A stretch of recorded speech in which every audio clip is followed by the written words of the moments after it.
I call the subcommittee to order.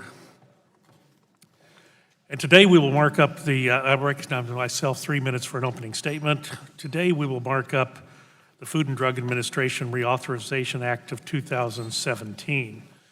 This is an important milestone in the work to reauthorize the Food and Drug Administration user fee programs.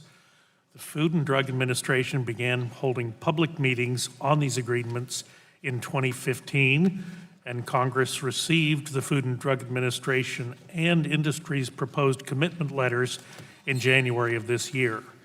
This subcommittee has held 4 legislative hearings on the substance of this bill, as well as several of the amendments that we will consider today.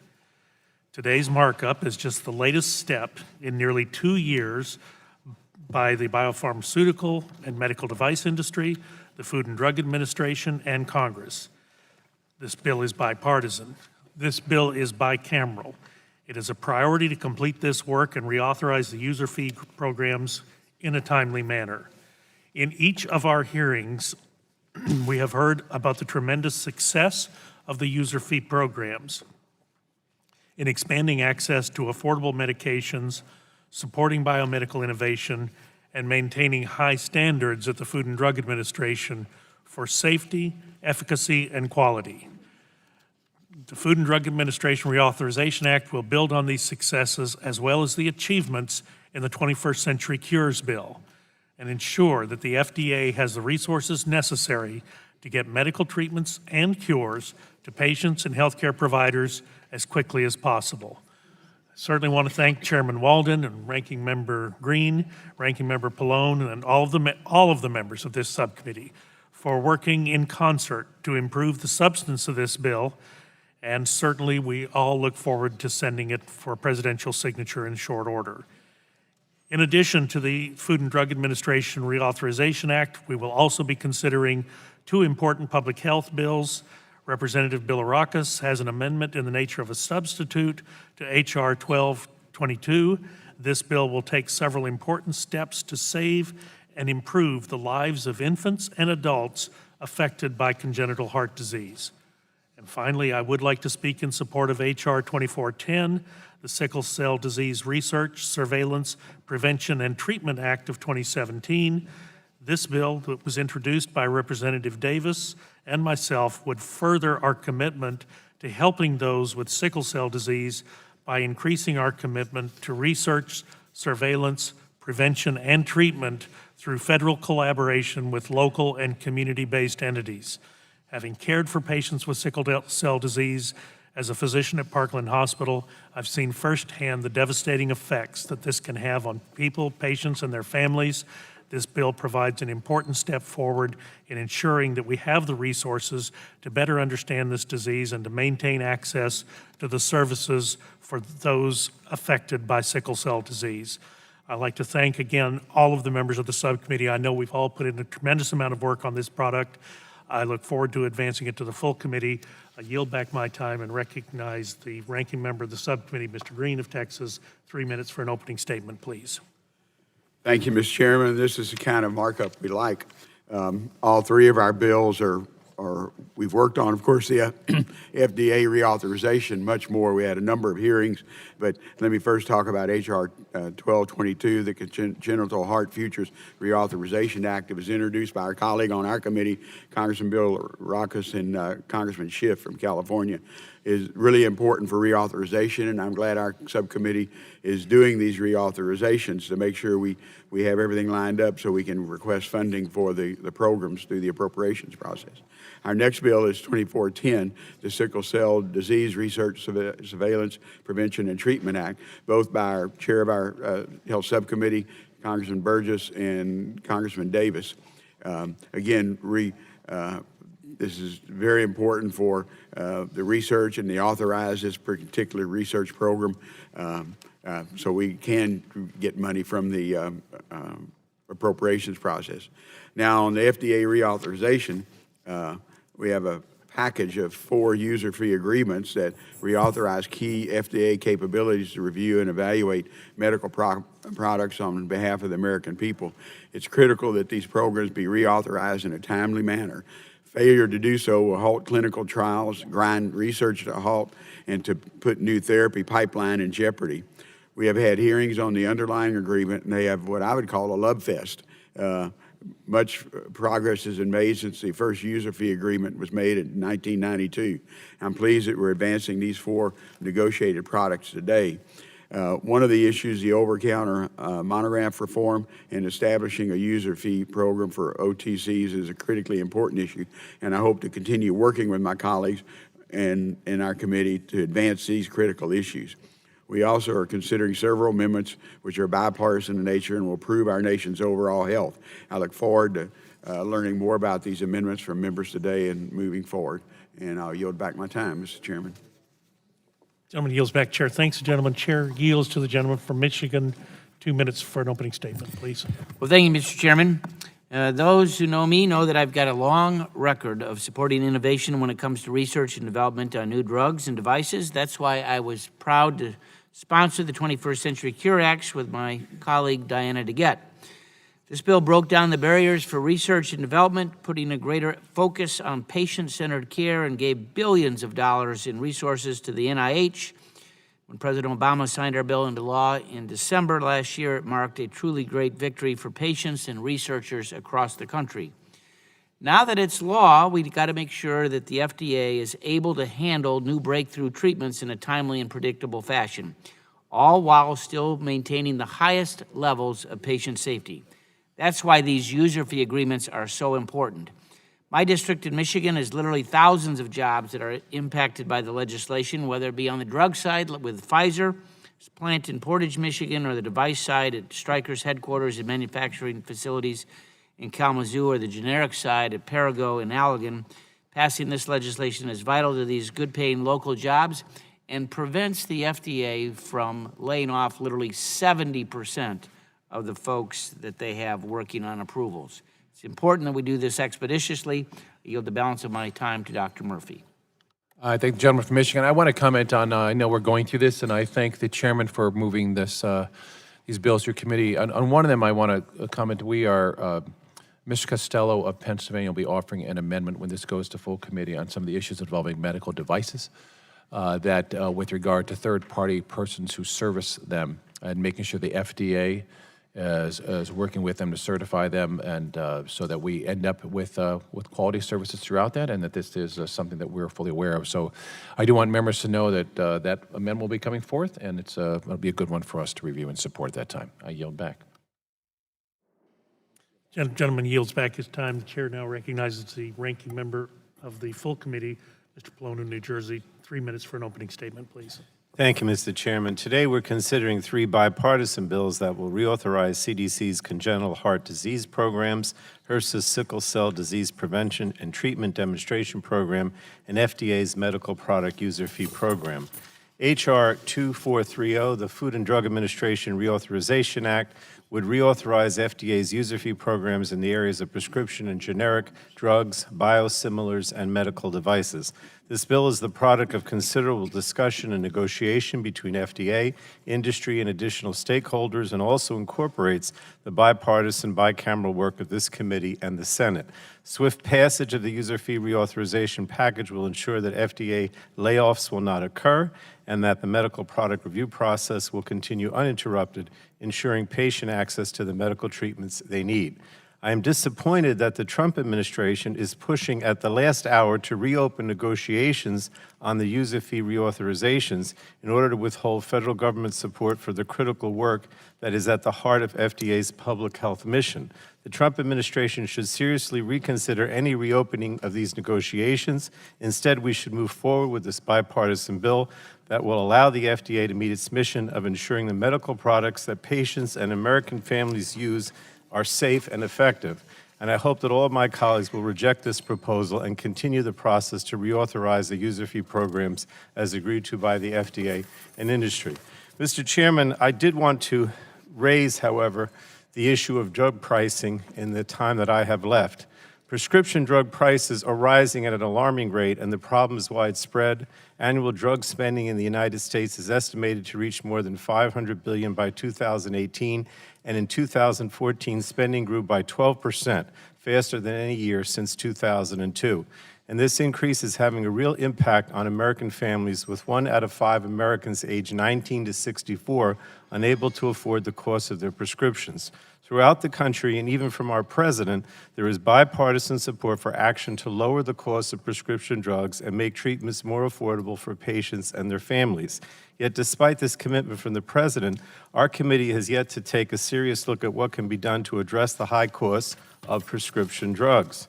So I want to call on the president and my colleagues on the committee to work with us to have a serious policy discussion on how we can work together to find policies that will truly help to reduce drug prices, and I think that work should begin immediately. So I urge the chairman to hold a hearing on this issue and to begin a process where we can work together in a bipartisan manner, as we are today, to learn more about what can be done to make prescription drugs affordable for patients and their families. I yield back.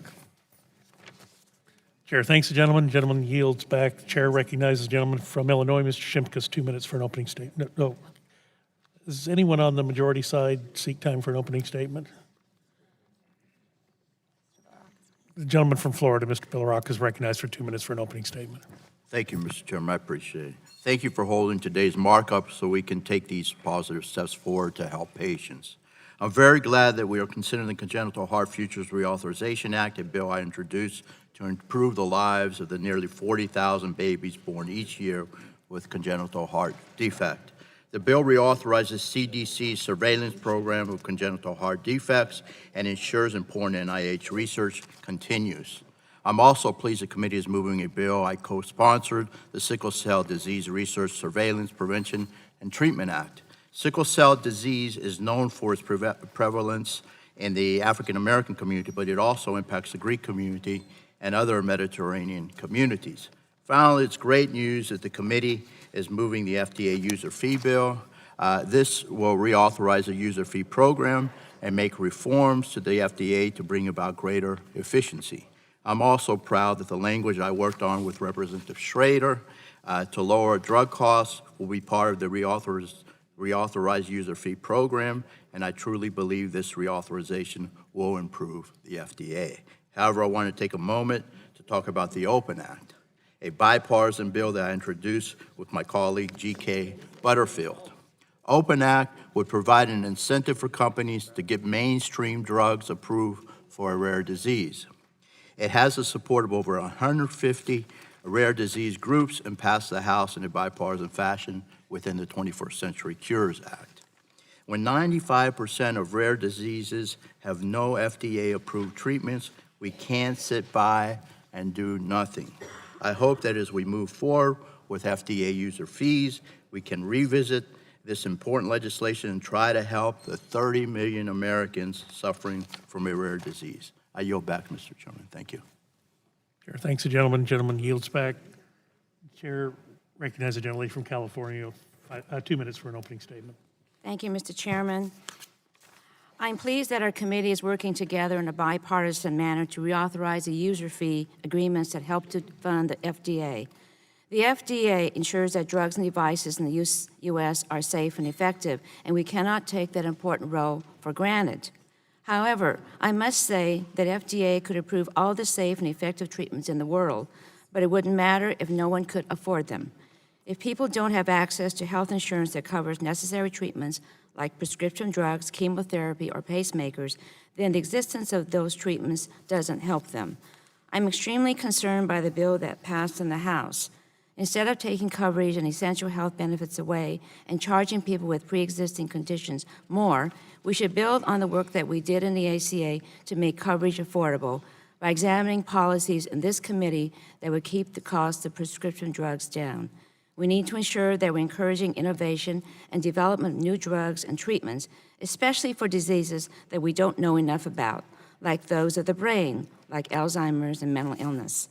But at the same time, we need to ensure that when those drugs and treatments come out the other end, they're not prohibitively expensive. I'm discouraged that our committee has yet to have a hearing to discuss this topic in earnest and bring in witnesses to help shed light on the complicated process that results in final drug prices. There are many ideas out there to fix the problems, but there's no single silver bullet. So we really need to dig in and work across the healthcare industry to find solutions so that patients are not stuck with the bill. Thank you, and I yield back. Chair thanks the gentlelady. Gentlelady yields back. The chair recognizes the chairman of the full committee, Mr. Walden. 3 minutes for an opening statement, please. Good morning, Mr. Chairman, to my colleagues. Today we mark up 3 bills. 2 are public health bills that received hearings last Congress and garnered strong bipartisan support. The other bill is the Food and Drug Administration Reauthorization Act of 2017, which I introduced earlier this week, along with Ranking Member Pallone, Chairman Burgess, and Ranking Member Green. This legislation is really critically important for patients, drug and device manufacturers, and the entire health care sector. We've all read about medical innovations that once seemed like wishful thinking coming to fruition now. And at a recent hearing, the FDA told us that more advancements are on the horizon, but not without the legislation we will consider today. Now that 21st Century Cures has become law, the FDA Reauthorization Act is more important than ever, and we must continue to build on these successes and improvements for patients, delivering hope for new treatments and cures. The FDA Reauthorization Act would reauthorize the agency's critically important drug and medical device user fee programs, making improvements to each of them based on lengthy deliberations involving the FDA, industry, patient groups, and other stakeholders. These agreements were submitted to Congress in January pursuant to a process laid out in statute, and we've been working on a bipartisan, bicameral basis since then to translate these important agreements into legislative language, which was first circulated several weeks ago. Under the leadership of Dr. Burgess, the Health Subcommittee has held multiple hearings for members to better understand how the updated and improved user fee programs will provide FDA with the tools it needs to ensure that patients have timely access to safe and effective new drugs and devices, including generics, biosimilars, and others, which will increase competition and bring lower-cost alternatives to the marketplace. This subcommittee also examined additional medical device provisions, some of which have been updated and are before us today as amendments. I fully support the agreements that are included in this legislation.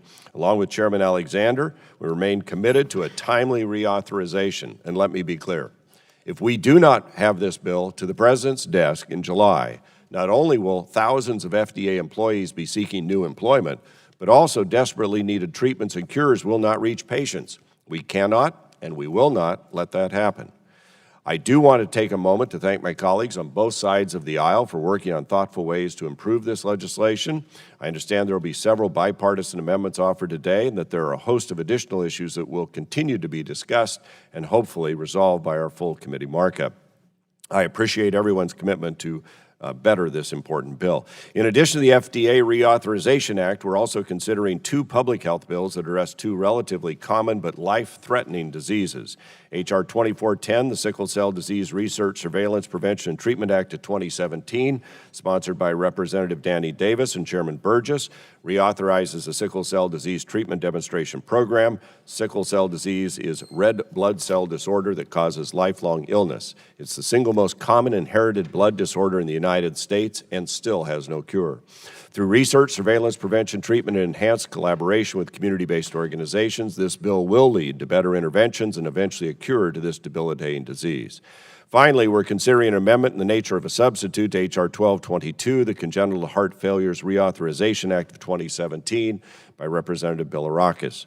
By improving the CDC's congenital heart disease surveillance system and enhancing biomedical research with respect to congenital heart disease, this legislation will help us better understand and improve long-term outcomes for children and adults with this condition. So I look forward to advancing these important bills and would like to thank the entire committee for your dedication to identifying important ways to help our patients, and I yield back.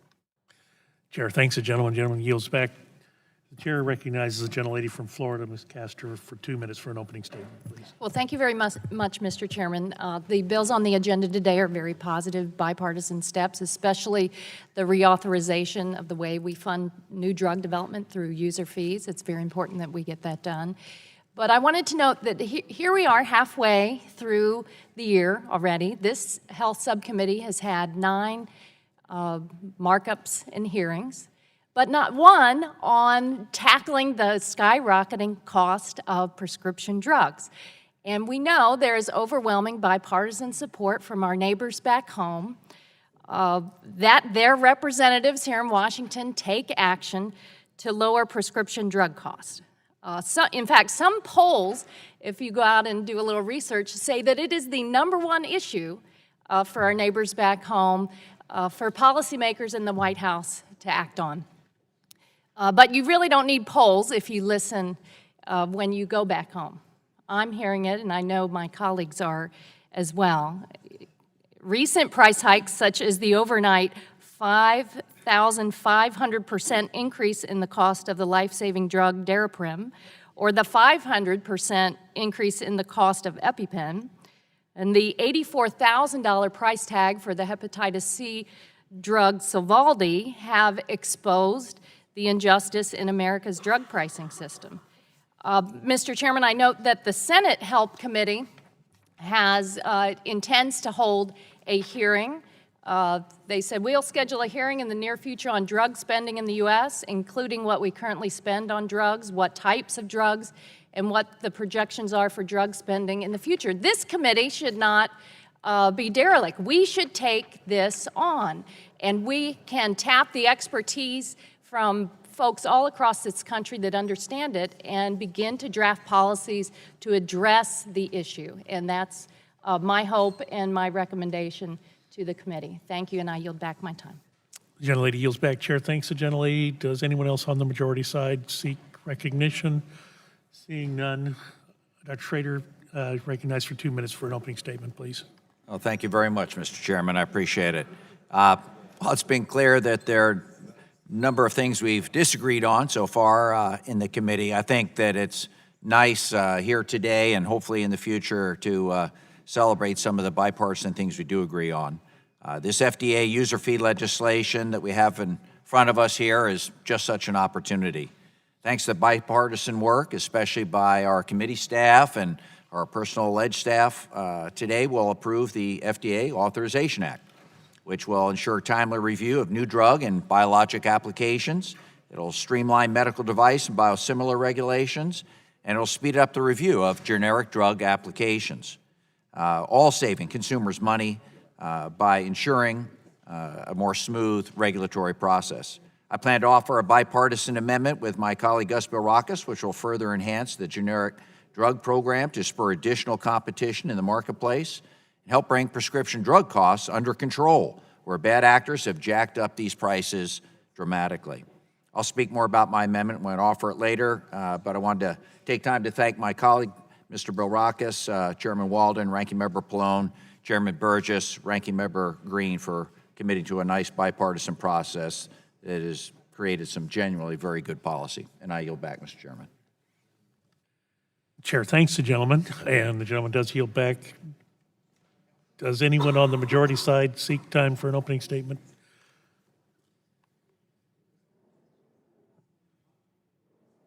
Chair recognizes the gentlelady from California, 2 minutes for an opening statement. Thank you, Mr. Chairman, and good morning, colleagues. Thank you, Mr. Chairman, for holding this subcommittee markup. These are good bipartisan bills that are before us today, and I support them. and I thank the authors for the work that they've done on them. I think that the FDA user fee agreements are really it's really critically important programs because they've provided essential resources to the agency, A, and B, these resources have not only improved the approval processes for medical devices, biosimilars, prescription drugs, and generic drugs, but they have also moved along the timeframes for approval, which is something that has been a bipartisan priority for this committee and I think our full committee. So I think that it's essential that we pass this legislation. It is must pass, and I'm very happy that not only the negotiations moved forward, but that it is before us. I want to thank my colleague, Representative Lance, who has worked with me on another issue. These user fees are 100% industry-paid, private sector dollars. And wherever anyone is on sequestration, those dollars should not be held hostage. And so our legislation exempts the user fees from sequestration. And I think that that's very important. I hope that we can get rid of sequestration, but wherever that goes, these user fees should not be a part of it. So I thank Representative Lance for that. I'd also like to just raise one issue, and that is the biosimilar user fee agreement. I'm concerned, and I know that we don't want to fool around with the language, but I do want to raise the flag that the issuance for revised or final guidance being pushed back until as late as early 2020 is really upsetting to me, to put it mildly. We've been at this since the ACA passed, and it just keeps being dragged out, dragged out, dragged out. I think that we can do much better, but I just wanted to raise the flag on it since I was the House author of that legislation, and I think full implementation is really important to move along the whole issue of biosimilars. So thank you, Mr. Chairman, and I yield back. Gentlelady yields back. Chair thanks the gentlelady.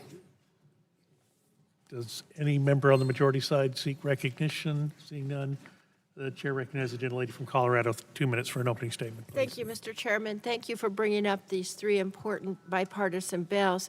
I want to commend the committee for looking at the FDA Reauthorization Act because, as Mr. Upton said, it builds directly on the 21st Century Cures Bill that we worked in such a yeoman's way on this committee last Congress, and it's really exciting to start to see the hard work begin to come to life. Some of the things that that it builds on from cures are patient-focused drug development, use of real-world evidence, and biomarker qualification. So I know this is going to be a really important endeavor. I just want to mention one other issue that's a bipartisan issue that we're hoping to work on this spring and summer. Mr. Ladd and Mr. Green and myself have been collaborating for the last year on another bill that will deliver badly needed reforms to the approval process for over-the-counter medicines. This bill would modernize how FDA reviews over-the-counter medicines, a process that has not been updated since the 1970s. The current system simply has not kept pace with science, innovation, and growth in this over-the-counter market. Most importantly, the bill takes common sense steps that will help the FDA prevent and address safety issues rapidly and efficiently, which will be a major benefit for virtually all of our constituents and their families. I wanted to raise this because I think it's really another great promise for improving Americans' health, and I hope as we continue to work to reform FDA review over-the-counter medicines, we can also talk about this bill. And with that, Mr. Chairman, I yield back. Gentlelady yields back. Chair thanks the gentlelady. Chair recognizes the gentlelady from Illinois, Ms. Schakowsky. 2 minutes for an opening statement, please. Thank you, Mr. Chairman. There are several aspects of this legislation that I fully support. This bill takes important steps to increase the number of generics on the market. For example, it will allow the Food and Drug Administration to hire over 1,000 new full-time employees to review generic drug applications. This bill also will provide additional resources for the approval of biosimilars, which have the potential of saving between $44 and $250 billion over 10 years compared to biologics. Currently, the FDA has only approved 4 biosimilars, while the European Union has approved 20. So it's critical that we work to get more biosimilars on the market. However, this bill falls short by doing nothing to truly reduce the price of prescription drugs. A recent poll found that 6 in 10 Americans believe lowering the price of prescription drugs should be a, quote, top priority, unquote, for Congress and President Trump. The president has even said he believes we need to lower drug prices, and yet here we are passing another bill that helps the pharmaceutical industry without a single reform to lower the price of drugs. The drug pricing crisis cannot be attributed to a single bad actor or a few blockbuster drugs. A recent study done by the AARP found that 97% of widely used brand name drugs had a price increase that exceeded inflation in 2015. And this crisis cannot be solved by simply bringing more generics to market. We need a comprehensive solution that increases transparency, lowers prices for patients and public insurance programs, and ensures that every American can have access to the drugs that they need at an affordable price. Thank you, and I yield back. Gentlelady yields back. Chair thanks the gentlelady. Seeing no other members seeking to give an opening statement, that concludes opening statements. The chair at this point would call up H.R. 1222 and ask the clerk to report. H.R. 1222, to amend the Public Health Service Act to coordinate federal congenital heart disease research efforts and to improve public education and awareness of congenital heart disease and for other purposes. Without objection, the first reading of the bill is dispensed with, and the bill will be open for amendment at any point. So ordered. Are there any bipartisan amendments to the bill? Are there other amendments? For what purpose does the gentleman from Florida seek recognition? Mr. Chairman, I have an amendment in the nature of a substitute at the desk. Clerk will report the amendment. Amendment in the nature of a substitute to H.R. 1222, offered by Mr. Bilirakis of Florida. Without objection, the reading of the amendment is dispensed with. The gentleman from Florida is recognized for 5 minutes in support of his amendment. Thank you, Mr. Chairman. My amendment in the nature of a substitute makes minor technical changes based on feedback from HHS. The Congenital Heart Futures Reauthorization Act will ensure a continued investment in surveillance research to assess the lifelong needs of individuals with congenital heart defects, or CHD. These surveillance efforts will help improve our understanding of CHD across the lifespan from birth to adulthood. This research will help us learn more about demographic factors such as age, race, gender, or ethnicity. In addition, the legislation emphasizes the need for continued biomedical research at the National Institute of Health on the diagnosis, treatment, and prevention of CHD. NIH will further research into the causes of congenital heart defects, including genetic causes, and study long-term outcomes in individuals with CHD of all ages.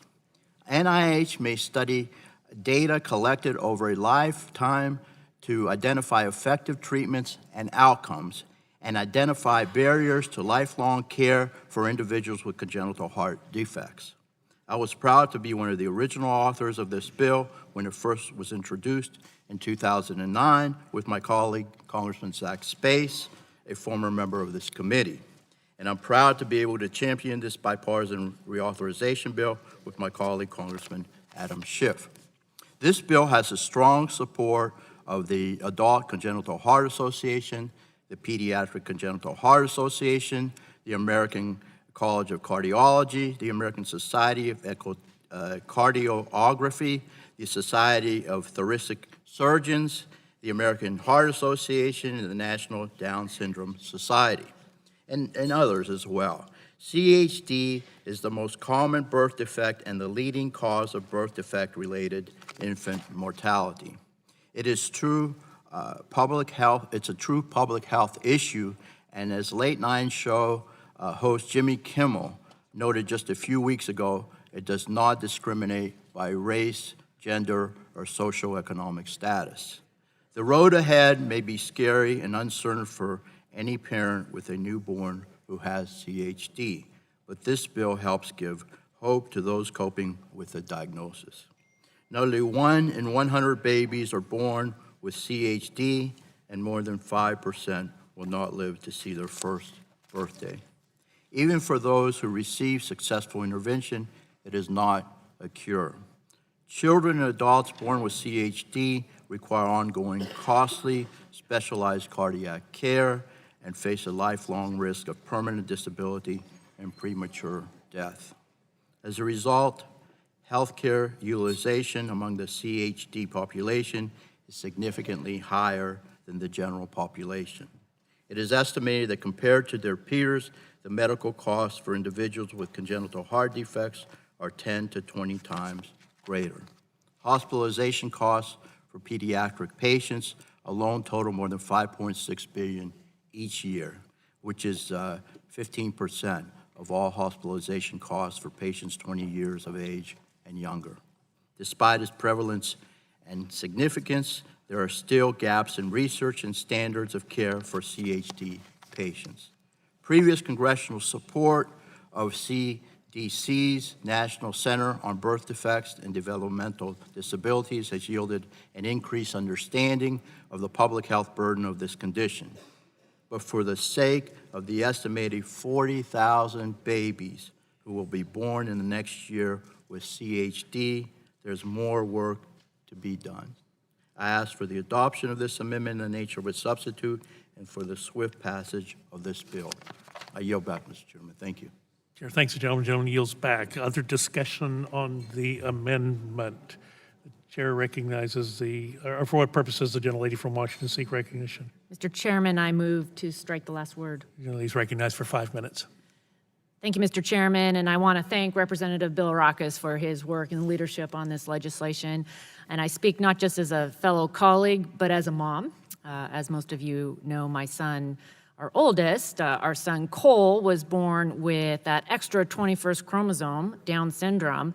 And one of the things about Down syndrome is that 50% of the kids that are diagnosed with Down syndrome are also born with the hole in their heart, the congenital heart defect, and they immediately have to get surgery. And this legislation is really important, and excited to support it to provide more research, more surveillance, and hopefully lead to better treatments and long-term outcomes for patients. I can tell you, because of the work that's been done, those with Down syndrome are living longer than ever. You think about just, it wasn't that long ago, their life expectancy would be 25 to 30 years, and now it's 50, 60 years, and it's because of this kind of an effort that we're seeing better outcomes and longer lives. Thank you, and I yield back. Chair, thanks, the gentlelady. The gentlelady yields back. Is there any other discussion of the amendment? Seeing none, the vote then occurs on the amendment. All those in favor shall signify by saying aye. Aye. All those opposed, nay. The ayes have it, and the amendment is agreed to.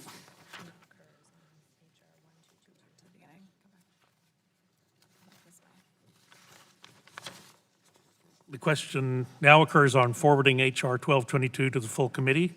All those in favor say aye. Aye. All those opposed say no.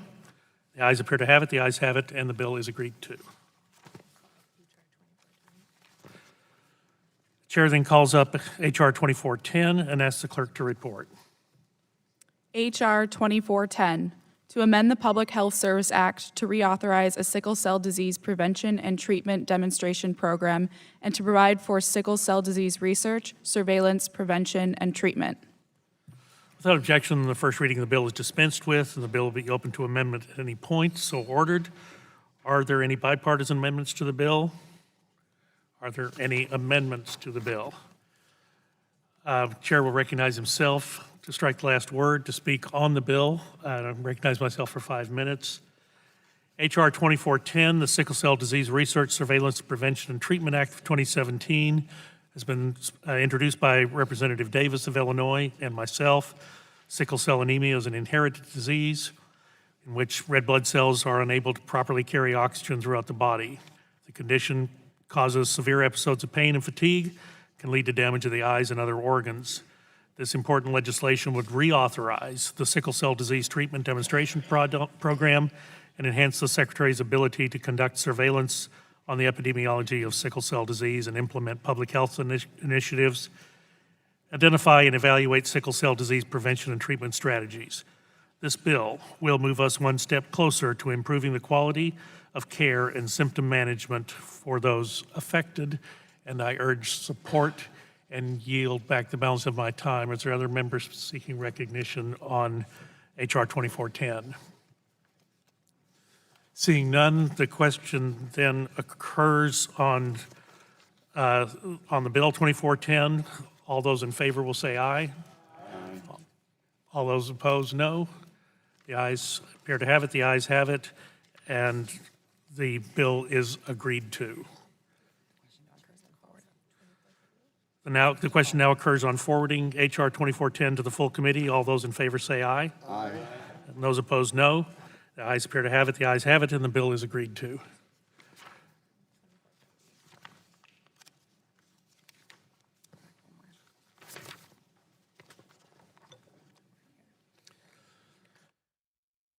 The chair calls up H.R. 2430 and asks the clerk to report.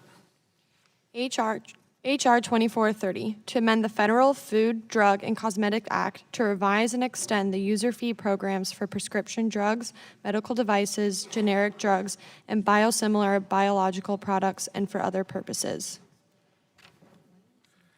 Without objection, the first reading of the bill is dispensed with, and the bill will be open for amendment at any point. So ordered.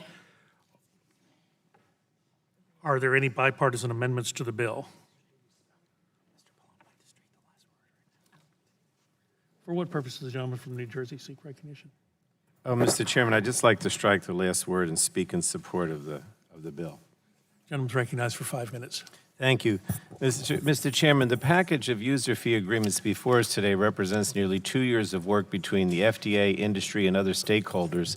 These agreements not only provide FDA with the resources to continue the agency's critical public health work, but it also provides the medical product industry with certainty and stability in the review process. The resources provided help the agency to hire the necessary scientists, investigators, and review staff, as well as undertake new initiatives such as incorporating the patient perspective into the medical product development and review process, supporting new tools to modernize clinical trials, and improving regulatory science. Now, these agreements certainly do not address every issue that I know members of this committee and other outside stakeholders would like. For example, I mentioned earlier about the drug pricing issue. The vast majority of Republicans and Democratic voters all agree that an important health care priority for the new president and Congress is making prescription drugs affordable for those that need them, and the government needs to take action to lower drug prices. However, it's critical that we move the FDA reauthorization swiftly, as we've heard that nearly 5,000 FDA employees would be in danger of being laid off if we don't reauthorize the user fee programs on time. But I just wanted to touch briefly on some of the key elements of the user fee agreements before us. With regard to PDUFA, the first of the medical product user fee programs, it has been incredibly successful at bringing reviews of new drug applications down by more than half and providing patient access to treatments more quickly, often before any other country. PDUFA 6 will maintain current review timetables while also modernizing the user fee structure. And the agreement also commits to hiring an additional 230 employees and builds on the work of 21st Century Cures by investing resources in the development of biomarkers, collection of real-world evidence, and supporting innovative clinical trial designs. Like PDUFA, MEDUFA has been successful in bringing medical devices to patients sooner, bringing review times down overall, resulting in the approval of novel new devices sooner. In fact, just last year, CDRH approved the highest number of novel devices in the history of the MEDUFA program, approving 91 novel medical devices. MDUFA 4 will build on these successes by advancing the use of the patient perspective in the risk-benefit assessment of medical devices, establishing a system called the NEST to utilize real-world data for pre-market approval of new indications and post-market safety monitoring, and improving pre-submission communications with sponsors. All of these actions will help to increase the consistency, efficiency, and effectiveness of medical device review. We're also considering today the reauthorization of two of our newer user fee programs, the generic drug user fee program and the biosimilar user fee program. Both of these programs strive to expedite access to high-quality, lower-cost drugs for American families, and the user fees were meant to help address the interest from sponsors in timely review of their applications. Under GDUFA 1, FDA worked to address the backlog of generic applications and has committed moving forward in GDUFA 2 to meeting a 10-month review timetable for traditional applications. GDUFA 2 also works to help bring generics to market as soon as they're able through improving communications between FDA and sponsors throughout the review process and instituting early communications to aid sponsors in the creation of complex generic drug products. These steps will help to move FDA and sponsors closer towards first cycle approval. And BZUFA 2, BZUFA, wow, also builds on the lessons learned under BZUFA 1, ensuring that there are sufficient resources and qualified staff to respond to the growing interest in biosimilar development, improving meeting opportunities in order to provide sponsors with meaningful feedback, and instituting a similar review model to PDUFA, which will allow for greater communications during the review process. Now, I just wanted to note, however, that I was disappointed to receive a letter this week from Secretary Price indicating that this administration would like to recalibrate the user fee agreements. The user fee agreements before us were carefully negotiated by FDA and industry and represent nearly 2 years of deliberations. These are very real repercussions associated. There are very real repercussions associated with not passing the reauthorization of these user fee agreements on time. And the reviews of novel medical devices and drugs will come to a halt. Thousands of employees would be laid off, and patient access to treatments and medical innovation would be threatened. Very real consequences are on the line, and so again, I urge my colleagues to reject this last-minute plea from the administration. This is a strong bipartisan user fee reauthorization and one that deserves our support, and I look forward to continuing our work on all of the user fee agreements to ensure they're signed into law as soon as possible. Thank you, Mr. Chairman. I yield back. Gentleman yields back. Chair thanks the gentleman. The chair would recognize himself for the purposes of striking the last word and recognize myself for 5 minutes. As the committee knows, as the subcommittee knows, this bipartisan bill updates and reauthorize the Food and Drug Administration user fee programs for prescription drugs, for medical devices, for generic drugs, and biosimilar biological products. The Food and Drug Administration Reauthorization Act of 2017 will ensure that the FDA has the tools they need to deliver safe and effective products to patients more quickly. I think I agree with every member of the subcommittee today that it is important that we do our work and advance this bill out of subcommittee today. I yield back the balance of my time and ask for any bipartisan amendments. I'd like to strike the last word. For what purposes, the gentleman from Illinois seek recognition? Like to strike the last word, Mr. Gentleman is Chairman. recognized for 5 minutes.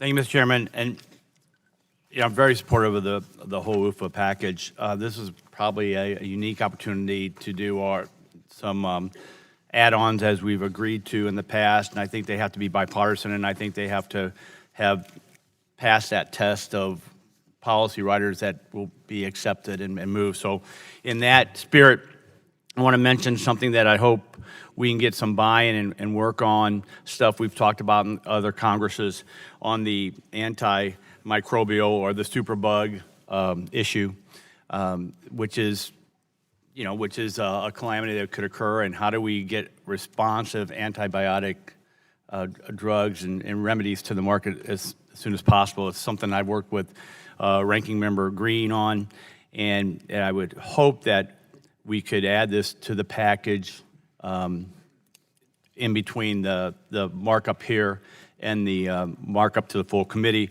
I know just last week, doctors at the University of Illinois at Chicago rang the alarm bells and said Illinois is ground zero for the superbug cases in the United States, and global health experts are sounding the alarm.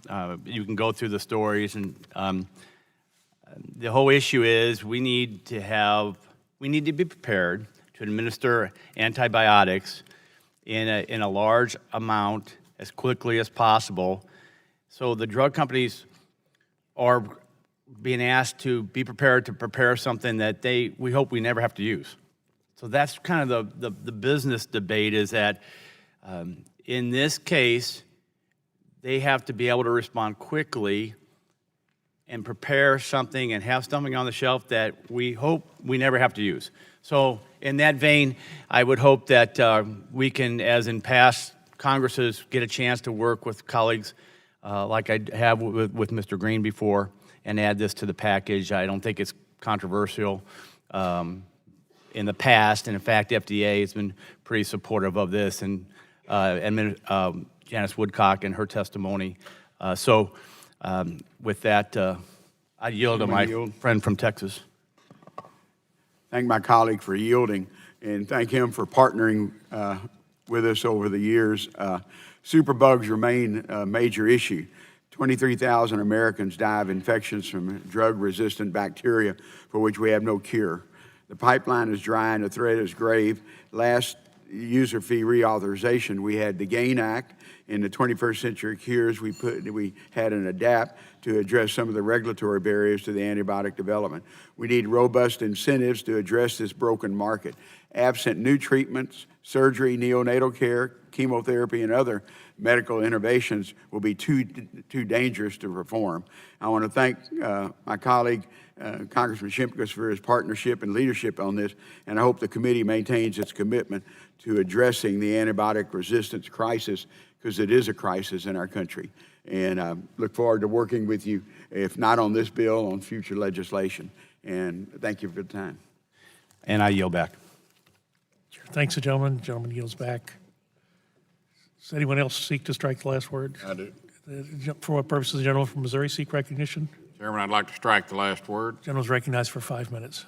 Thank you, Mr. Chairman. I would simply like to make a few comments on a piece of legislation we discussed at the recent user fee legislative hearing that is absent from today's markup. As you know, Reps Costello and Peters have introduced H.R. 2118, the Medical Device Servicing Safety and Accountability Act. This bill would ensure consistency and regulation for proper servicing of medical devices. It is my understanding that the committee is continuing to work the bill with sponsors and stakeholders to improve upon the language. H.R. 2118 is a practical solution that will protect patients who not only rely on the safety of the medical devices, but also on their effectiveness and reliability. I support its consideration and inclusion when the user fee package comes before the full committee in the near future. Thank you, Mr. Chairman. I yield back. Gentleman yields back. Chair, thanks the gentleman. Are there any bipartisan, the bill is open for amendment at any, beg your pardon. For what purpose, the gentlelady from California seek I wanted recognition? to move to strike the last word, Mr. Chairman. Gentlelady's recognized for 5 minutes. Thank you, Mr. Chairman. I want to express again my support for the registration of third-party servicers who make repairs to medical devices. Although it wasn't discussed today, I'm supportive of these efforts to ensure consistency in regulation for proper servicing of medical devices. It's a very important area. There's currently no oversight of service activities performed by third parties and no registration of those who service medical devices.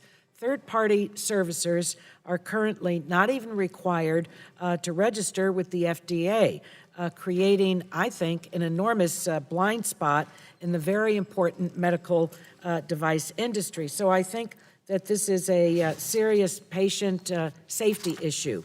There are many third-party servicers who operate safely and effectively, as do the devices they service. But without regulation, patients are the ones who really stand to lose the most.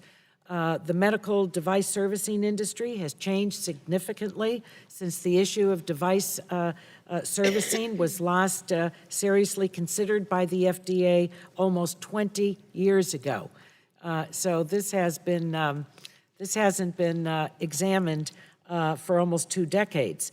I think that the proposal that we have that's currently being finalized is going to bring transparency and consistency to FDA's oversight of third-party medical device service companies without adding an undue burden to the companies. So I think it's a common sense approach that will improve patient safety and proper maintenance of life-saving medical technology, and that the proposal, I think, is a practical solution that's going to protect patients who not only rely on the safety of medical device technologies, but also, very importantly, on their effectiveness and reliability. So I look forward to discussing the proposal that both Representatives Costello and Peters will raise during our full committee markup, but I did want to make some comments on it today. And I thank you, Mr. Chairman, and I yield back. Chair thanks the gentlelady. Gentlelady yields back. Other members seeking recognition, bipartisan amendments. For what purpose does the gentleman from Massachusetts seek recognition? Thank you, Mr. Chairman. I have an amendment at the desk. The clerk will report the amendment. Amendment offered by Mr. Kennedy. Without objection, the reading of the amendment is dispensed with, and the gentleman is recognized for 5 minutes in support of his amendment. Thank you, Mr. Chairman. I want to thank you and Ranking Member Green for holding this markup today and for all of your work on a user-fee agreement. Passing robust user-fee legislation must be a priority, and I'm pleased to see a bipartisan draft before us today. I cannot understate the importance of reliable FDA when it comes to many life sciences businesses that call Massachusetts home and in my district as well. I'd also like to thank Representative Blackburn and her staff for all the work that they have done to help those individuals with hearing loss get easier access to affordable and safe care. The amendment that I'm offering this morning would create a category of over-the-counter hearing aids at the FDA. Currently, Medicare does not cover the cost of hearing aids, which can exceed $2,000 per ear. Additionally, according to AARP, roughly 40% of the over 60 population experiences hearing loss, yet only about 20% of those affected use a hearing aid. Affordability and accessibility are some of the biggest barriers to getting hearing aids.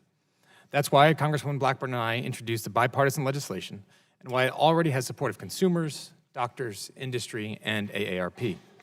With innovation taking place in our districts and increased competition among businesses, we can improve the quality of hearing aids and protect patients while simultaneously lowering costs. According to the FDA, over-the-counter hearing aids will provide, quote, a more flexible approach to hearing aid regulation, which has the potential to deliver new, innovative, and lower-cost products to millions of consumers, while ensuring proper safeguards that will protect patients, end quote. With the FDA's assurance of safety and efficacy, with clear labeling, and with the proper volume output limits, these devices will be able to safely address hearing loss for millions of Americans who simply forego care in the current market. As the process to reauthorize the user fee bill continues in the coming days and weeks, I look forward to addressing any outstanding concerns and to working with my colleagues on both sides of the aisle to perfect the language. I encourage everyone to support this amendment, and Mr. Chairman, I have a piece that I'd like to submit for the record of FDA technical assistance, if I may, and I would yield my time to whoever would like it. Without objection, this order will be added to the record. Happily yield to Ms. Blackburn.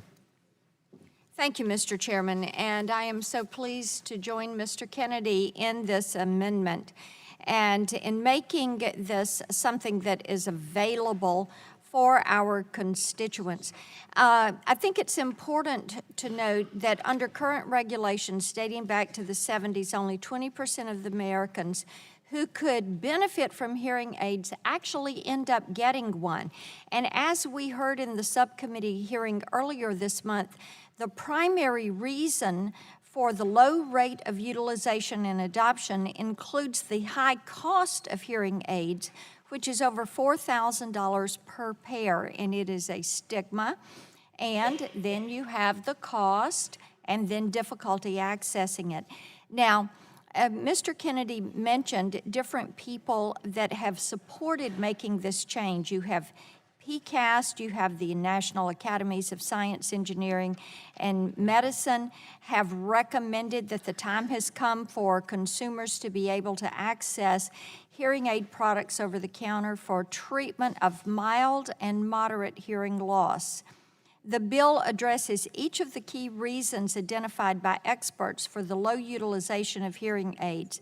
An over-the-counter hearing aid regulated as safe and effective by the FDA would cost hundreds of dollars, not thousands of dollars, by allowing those with mild and moderate hearing loss to directly access and self-fit hearing aids, we will encourage many of those who just wouldn't participate in today's hearing aid system to seek and to get help. I am really grateful that we have so many audiologists who support this bill, including the Academy of Doctors of Audiology. And as Mr. Kennedy mentioned, the list of supporters of this legislation is growing. It includes the Consumer Technology Association, the American Association of Retired Persons, among many others, and I encourage our colleagues to support this amendment, and I yield back. Chair, thanks, ladies and gentlemen. Yield back the balance of the time. The chair would recognize himself for 5 minutes for the purpose of striking the last word and observe that untreated hearing loss is not a benign condition. Even mild to moderate impairments in hearing can result in impairments in the quality of life. FDA regulations have not kept pace with the rapid advancement in hearing aid technologies, so access to hearing aids has remained a significant barrier to millions of Americans from whom they would benefit.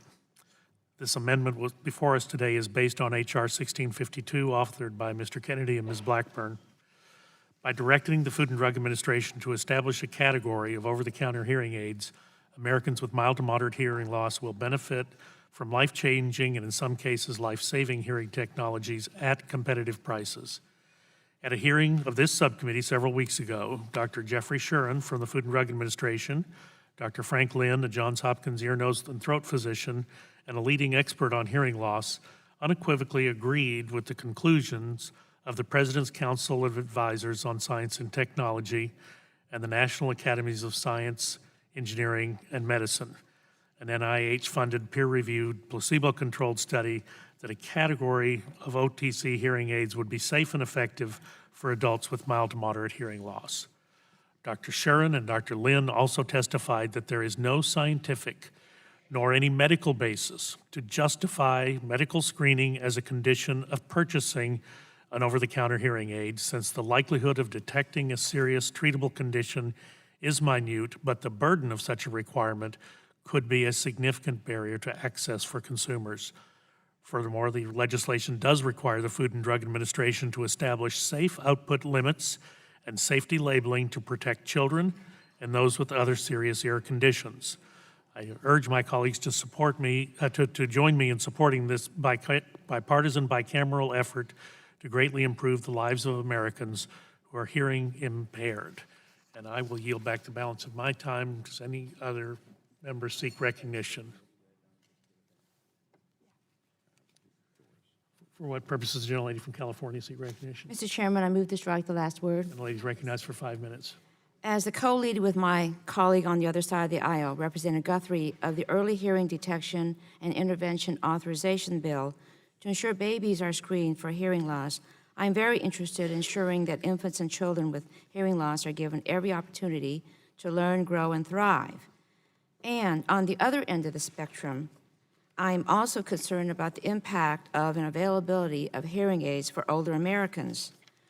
I know that barriers currently exist for seniors to obtain hearing aids, including a sometimes significant cost barrier, which the Representative Kennedy Blackburn amendment before us intends to address. I am hopeful that if the FDA moves forward to create an over-the-counter market for hearing aids, we can all work together to ensure there are no unintended negative consequences for consumers. For example, we should require that the label on over-the-counter hearing aids indicates that the product is not meant for use in children. We should also ensure that there is adequate surveillance, evaluation, and communication as the over-the-counter market is created, so that we have a feedback loop to catch any problems. I do look forward to continuing to work with my colleagues as this bill advances. I believe this is really a wonderful step forward. Thank you, and I yield to anyone who wishes. I yield back. Chair, thanks the gentlelady. Gentlelady yields back. Other discussion of the amendment? If there's no further discussion, the vote occurs on the amendment. All those in favor shall signify by saying aye. Aye. All those opposed, nay. The ayes have it, and the amendment is agreed to. Are there further bipartisan amendments to the bill? Mr. Chairman.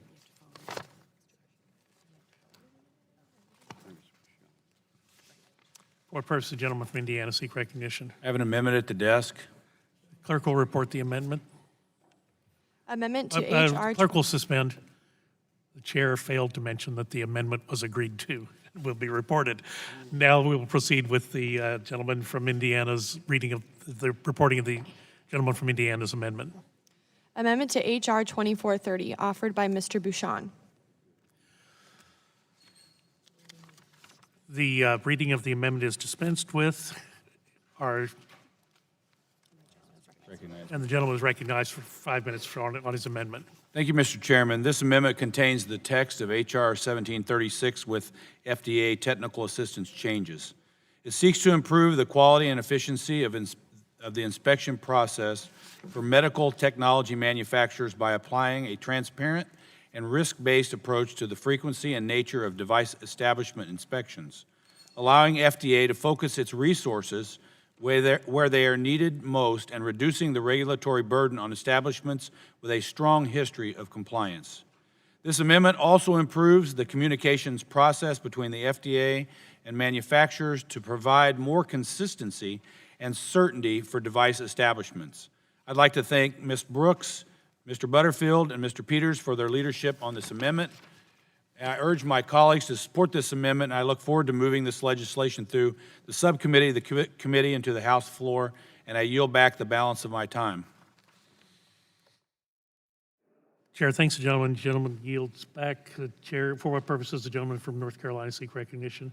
Move to strike the last word. Gentleman is recognized for 5 minutes. Thank you, Mr. Chairman. Mr. Chairman, I'm proud today to offer this amendment along with my colleague, Mr. Bouchon. It is a common sense bipartisan amendment that will improve patient safety by ensuring that the FDA is making the best use of its resources. And it will provide some much needed consistency and transparency in the routine inspections process. I've heard from many companies in my state and from other states that there are vast discrepancies of inspections between facilities across districts in the United States, as well as between facilities of the same company within the U.S. and outside of the U.S. These discrepancies result in facilities being held to different standards simply because of where they are located, and to Mr. Bouchon and myself and others, this makes no sense. Of course, we want FDA to conduct rigorous inspections, and this amendment does not change their authority to do that. But we also want FDA to be consistent in their approach, and the heart of this amendment addresses those issues. This amendment, Mr. Chairman, will provide some much-needed consistency and transparency into the routine inspections process by establishing some rules of the road for the FDA inspectors as they inspect device facilities, like regular communications between FDA inspectors and the facility both before, during, and after the inspection. As I said before, nothing in this bill takes away or limits FDA's ability to inspect. Instead, it directs FDA to focus its inspection resources on the more significant risk to public health and establishes these important process improvements that I just mentioned. We've heard from the FDA at 2 hearings now that this is a good policy and that they agree that this proposal puts forward needed changes to complement what FDA is already doing in this space. And so I'm proud to work with my colleagues from both sides of the aisle on this amendment. I urge my colleagues to join with me in voting for it. Mr. Chairman, I thank you. I yield back the balance of my time. Chair thanks the gentleman. Gentleman yields back. The chair recognizes himself for purpose of striking the last word. I move to strike the last word. Chair, for what purpose does the gentlelady from Indiana seek recognition? Move to strike the last word. Gentlelady is recognized for 5 minutes. Mr. Chairman, I too would like to voice my support for the amendment offered by my colleague from Indiana, Dr. Bouchon. Consistency is the word of the day with this bill, and this amendment's a good faith effort by Congress, the FDA, and the medical device industry to bring much needed consistency to the inspections process. Why is a standardized inspections process important? Let me give you an example. Following an inspection, companies must respond to the FDA within 15 days with a full remediation plan. However, the FDA is under no obligation to respond to this plan. Therefore, companies are left in the dark, sometimes until after the next inspection. They don't know whether or not the changes they're making meet the FDA standards and won't until their next inspection. This amendment is about making sure that the FDA responds in a timely way to companies' remediation plans so companies can move forward with their fixes. This amendment ensures the FDA inspectors and companies have clear parameters for communications before, during, and after inspections and provides much-needed guidance for both parties involved. I'd like to thank my colleagues, Dr. Bouchon, Congressman Peters, Congressman Butterfield, and the Energy and Commerce staff for their hard work. Urge my colleagues to support this amendment, and I yield back.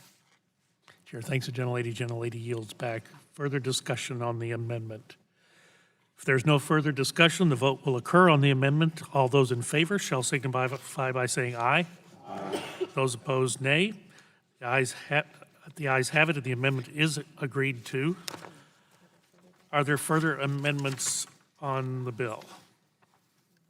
Let me, the chair will recognize himself for the purpose of offering amendment. I have an amendment at the desk. Amendment to H.R. 2430 offered by Mr. Burgess. Without objection, the reading of the amendment is dispensed with, and I'll recognize myself for 5 minutes.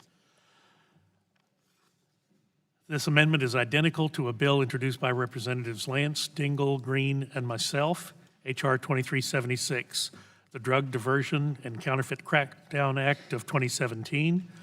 This bill is narrowly tailored to close certain gaps and inconsistencies in existing law that are intended to keep counterfeit and diverted drugs out of our nation's healthcare system. Under current law, the penalties for illegally diverting drugs into the United States that were manufactured abroad and intended for foreign markets are significantly less than if the drugs were initially manufactured in the United States. Further, the penalties for counterfeiting are much lower than for diversion. There is no public health or patient safety rationale for these arbitrary distinctions. The Drug Diversion and Counterfeit Crackdown Act of 2017 would make two minor changes to the Federal Food, Drug, and Cosmetic Act. First, it would provide the same penalties for diverting drugs made outside the United States and intended for a foreign market as the penalties that currently exist for diverting drugs made inside the United States and intended for a foreign market. Second, it would also increase the penalties for counterfeiting to match the current penalties for diversion. Gaps in the penalty structure of the law threaten our drug supply chain, creating potential harm to public health by failing to appropriately penalize the sale or distribution of counterfeit and diverted drugs. This amendment will make minor additions to the statute to close these loopholes, protecting consumers. And I would like to yield to the ranking member of the subcommittee, Mr. Green, for his comments. Thank you, Mr. Chairman, for yielding to me. This amendment strengthens the drug supply chain security by aligning the penalties for counterfeit and diverted drugs. It simply clarifies that prescription drugs manufactured and labeled for non-U.S. markets shall not be diverted into the U.S. unless legally imported by the individuals or in a shortage situation, and increases the penalties for counterfeit drugs. Patient safety is tantamount, and this amendment is a step towards better protection. This committee took huge strides when we enacted the track and trace legislation. Our amendment builds on this success to further protect and strengthen our drug supply chain security. And thank you for yielding to me. I yield back. Chair thanks the gentleman, and the chair yields back. For what purpose does the gentleman from New Jersey seek recognition? Thank you, Mr. Chairman. I move to strike the last word. Gentleman's recognized for 5 minutes. I'm proud to join you, Chairman Burgess and Mr. Green, in support of this amendment that will crack down on counterfeit drugs that enter the United States. Too many American patients are given counterfeit and adulterated drugs disguised as reputable brands, and this amendment will increase the penalties for counterfeiters. Counterfeit drugs are coming into the United States, and Americans are falling victim to knockoffs that had infiltrated the U.S. supply chain. These counterfeit drugs may contain harmful ingredients and incorrect or expired active ingredients. Criminals take the risk knowing that the punishment is a minor offense in our criminal code.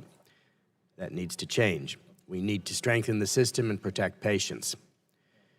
To reach the market, a new drug must proceed through the vigorous vetting process at the FDA. Once approved, these therapies are then marketed in the United States. Counterfeiters mimic these drugs with medications often manufactured in third world countries, well outside the scrutiny of the FDA and involving a host of ingredients that are harmful. The Centers for Disease Control estimates that up to 30% of all drugs in developing countries are counterfeits. Our legislative work on this will close loopholes in the law, stiffen penalties for counterfeiters, and discourage this market from growing.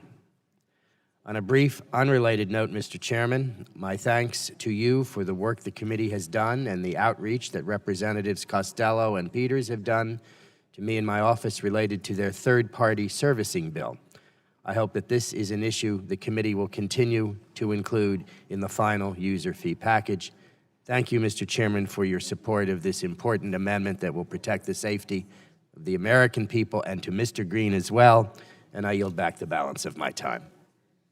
Gentleman yields back the chair. Thanks the gentleman. Other discussion? For what purpose does the gentleman from California seek recognition? Request to strike the last word. Gentleman's recognized for 5 minutes.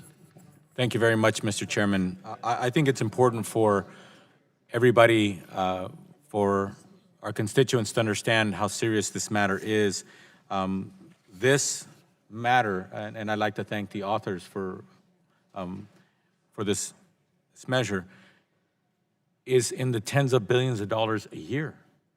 This is not some haphazard, once-in-a-while issue. This affects Americans of every age, and unfortunately, what happens in certain communities where to save a couple of dollars, they end up going to a market where they end up getting something that on the surface looks like it's what they need, and they think they're getting what they need for their health, and in reality, what they're getting is something that could in fact harm them or even kill them.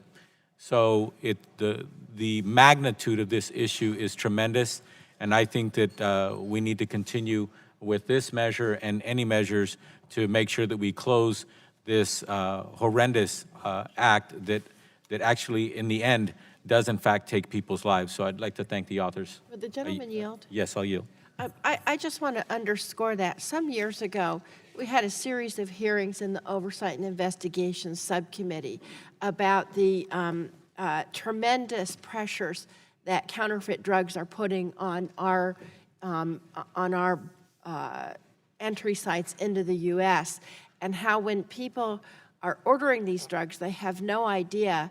Now, it's not just counterfeit drugs, but it's also the way they're handled in transit, and so many other issues. And we really do need to work very closely to get a grip on this. I think this amendment's a good first step. Thank the gentleman for yielding.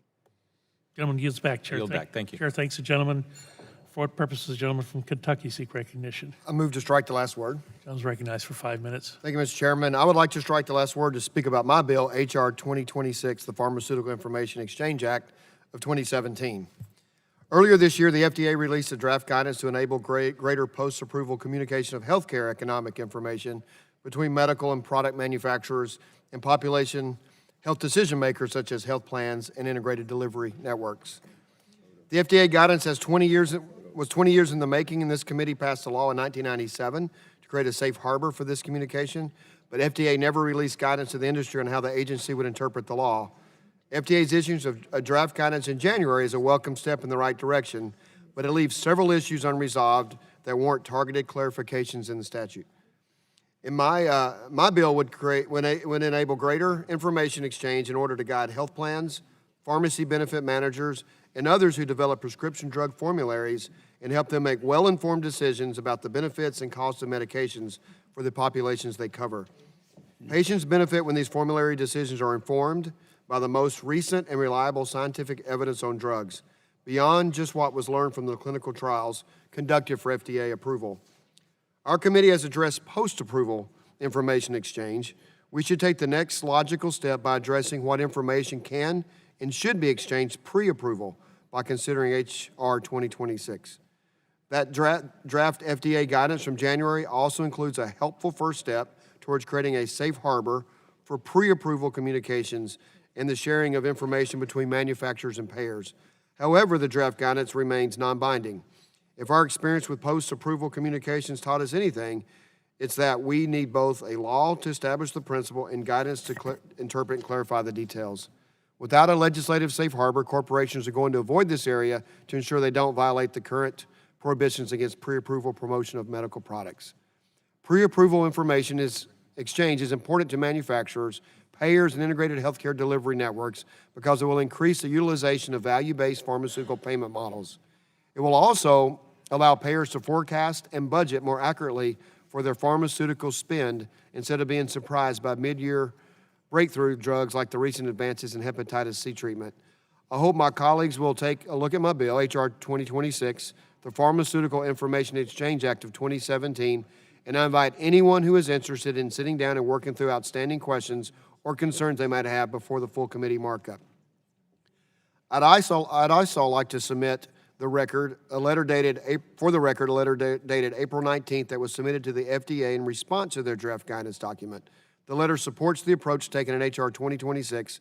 The letter was signed by a wide variety of organizations, including health systems, payers, PBMs, and pharmaceutical manufacturers. And I have the letter to submit.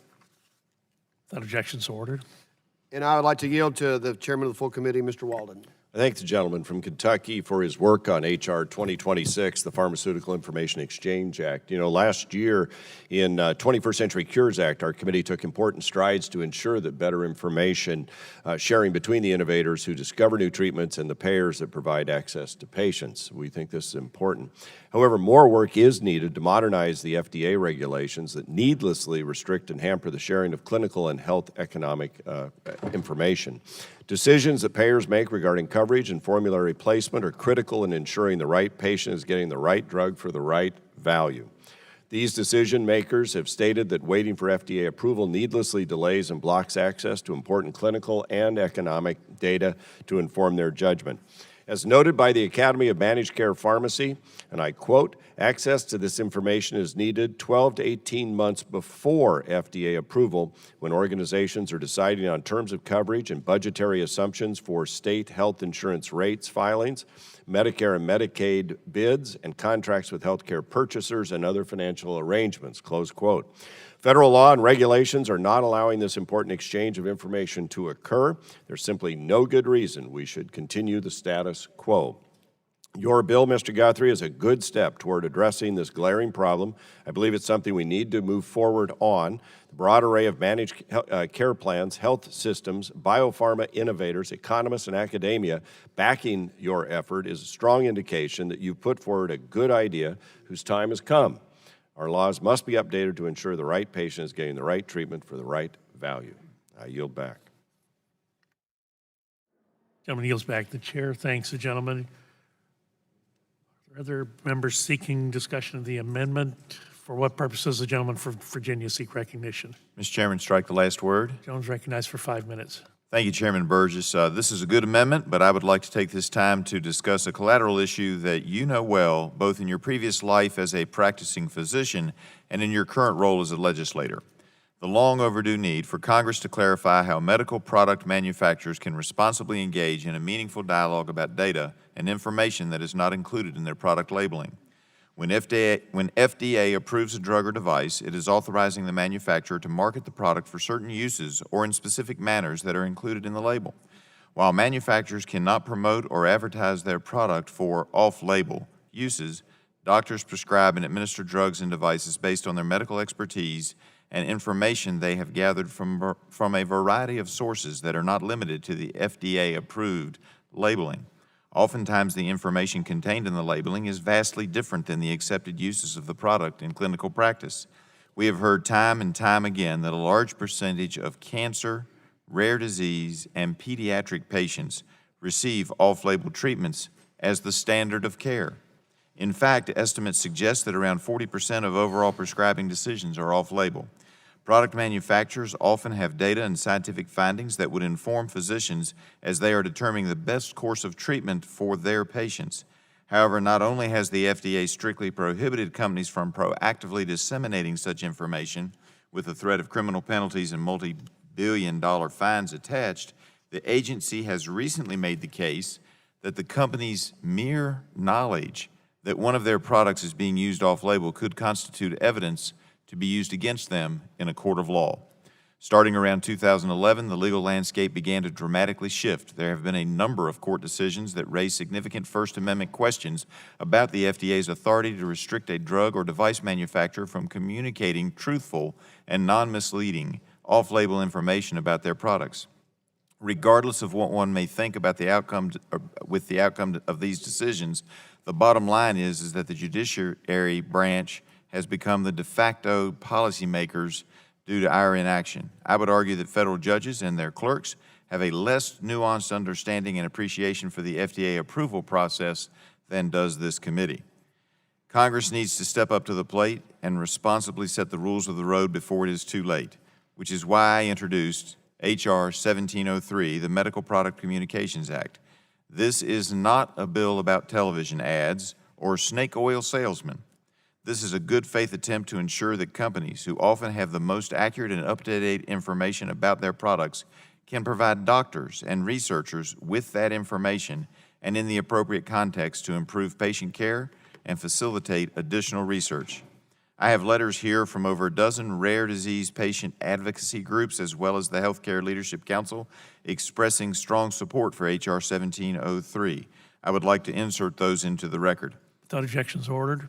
I also have a letter that was sent to the FDA by the Arthritis Foundation, the Cancer Support Community, the Leukemia and Lymphoma Society, the Lupus Foundation of America, the Musella Foundation for Brain Tumor Research, the National Alliance on Mental Illness, the National Organization for Rare Diseases, and the Oncology Nursing Society. This letter states that the current restrictions on communications of off-label information may be intended to protect patient safety, but in certain cases, it limits the ability of many patients to learn about, understand, and access vital treatments and therapies. There must be more flexibility and opportunities to proactively share clinical and research findings from diverse sources beyond the label. I agree. Again, I believe H.R. 1703 responsibly clarifies some key terms and concepts of the statute, interpretations and applications which have stifled constitutionally protected and medically valuable information from being shared. I am open to any and all suggestions from my colleagues on both sides of the aisle about how we can improve this legislation. However, doing nothing is no longer an option. And, Mr. Chairman, I would then yield to you. Mr. Griffith, I feel you are correct. I've been following this issue closely for some time. In the past, I've offered solutions that some might say go a bit farther than H.R. 1703. This is a very thoughtful approach, and I certainly thank you for your leadership on there. Restricting accurate and up-to-date information from reaching healthcare providers is not only constitutionally suspect, but it is bad public health policy. And I would like to yield to the chairman of the full committee, Mr. Walden. Thank the gentleman, and I'd like to second Dr. Burgess's appreciation. This is something the committee should clarify legislatively. I'm open to any constructive feedback from all members to improve this bill and find bipartisan consensus. Simply put, federal law and regulation is not kept up with how medicine is being practiced today, and the courts should not be the ones deciding these matters for us. And so thank you for your work, and I yield back. I yield back. And gentleman, Chair thanks the gentleman. Gentleman yields back. Is there further discussion of the amendment? If there's no further discussion. I don't know if I'm supposed to strike the last word now or next. For what purpose does the gentleman from Oklahoma seek recognition? I'd like to move to strike the last word, please. The gentleman's recognized for 5 minutes. Thank you, Mr. Chairman. I want to talk a little bit about a bill that is near and dear to my heart. It's called the Race for Children Act. An Oklahoma family very recently lost their 2-year-old son, Kai McAlpin. Earlier this year, Kai died of pediatric cancer. His family, his parents, who I've got to know very well, referred to Kai as Kai Warrior. Clinical trial research for children with cancer lags behind the adult cancer research for many years. So even though there are breakthroughs in cancer research and treatment for adults' cancer, children like Kai won't reap any of those benefits. The Race for Children Act would address the lack of access pediatric cancer research has in the novel and promising clinical trials that they have been proven to show in adults. I'd like to thank my colleague, Chairman McCall and Chairman Butterfield, for introducing the Race for Children Act. I look forward to working with my colleagues on this committee, and I want to continue to work to pass a Race for Children Act. Hopefully, life-saving cancer treatments can be made available to these children. I'd like to yield the rest some time to Chairman Butterfield, and then I'll take a time back. Thank you to my friend Representative Mullen, and thank you for promoting me to chairman. I'm going to decline that. I'm sorry about that. Today. But Just reading what was on my paper. Yeah. But thank you for your advocacy on this issue, Mr. Mullen. It is very appropriate. 5 years ago, Mr. Chairman, as part of the last FDA user fee agreement, I put forward the Creating Hope Act Pediatric Priority Review Voucher Bill to address the scarcity of drug development for children with life-threatening illnesses.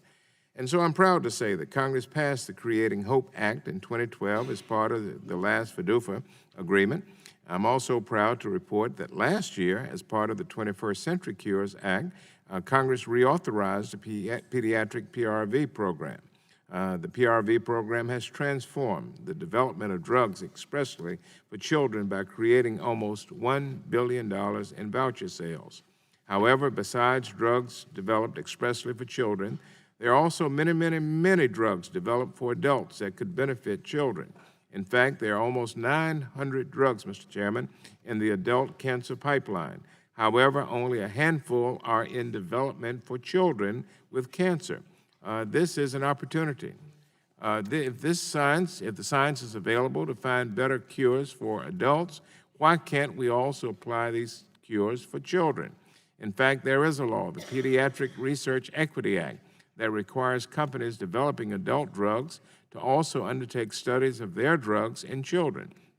Since Congress passed the bill in 2003, it has been very valuable. It's been a valuable program and has resulted in pediatric studies of 456 drugs. However, drugs for cancer, the #1 disease killer of children, are excused from PREA, pediatric studies, because of 2 loopholes. It's imperative that this committee and the House act to pass my bill that I introduced with Chairman Mike McCall, called the Research to Accelerate Cures and Equity for Children Act, the Race for Children Act, to close these loopholes and ensure that the protections of the Pediatric Research Equity Act are extended to children with cancer. I am sorry that we cannot adopt the Race for Children Act today, but there is more work to be done in developing specific and widely supported language for this critical act. And so I want you, Mr. Burgess and Mr. Pallone, if you will so kindly, that we work with our Senate colleagues and the committee staff and advocates in this regard. To that end, I ask you for a commitment, sir, to work with me, to work with Mr. Mullen and the bill sponsors as this process moves forward, so we can deliver results sooner rather than later for vulnerable populations who could benefit from life-saving treatments. I now yield the remainder of my time to my respected chairman, Mr. Burgess. And the chair thanks you for yielding, and thanks Congressman Mullen and you for your work with Representative McCall on this important initiative.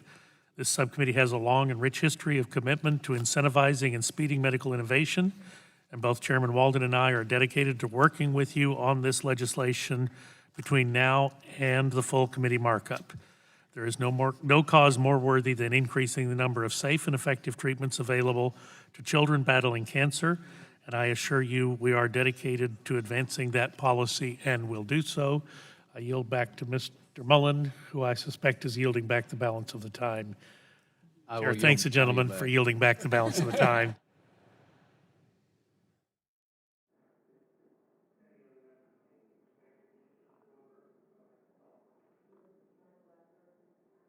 Gentlelady is recognized for 5 minutes. Thank you, Mr. Chairman. I appreciate the issue that we're talking about right now, and I appreciate the good words that my friend that just spoke offered about both the Best Pharmaceuticals for Children Act and the Pediatric Research Equity Act, both the BPCA and PREA. I'm proud to be the author of both of those bills, and I'm especially proud, they were bipartisan, of course, I'm especially proud of how successful the programs have been in treating children, resulting in new dosing information, new indications of use, new safety information, and new data on effectiveness. These programs really recognize that children are not just small adults. They have unique medical needs, and drugs react differently in their very small bodies. Before both of these pieces of legislation became law, the vast majority of drugs, more than 80% used in children, were used off-label without data for their safety and efficacy.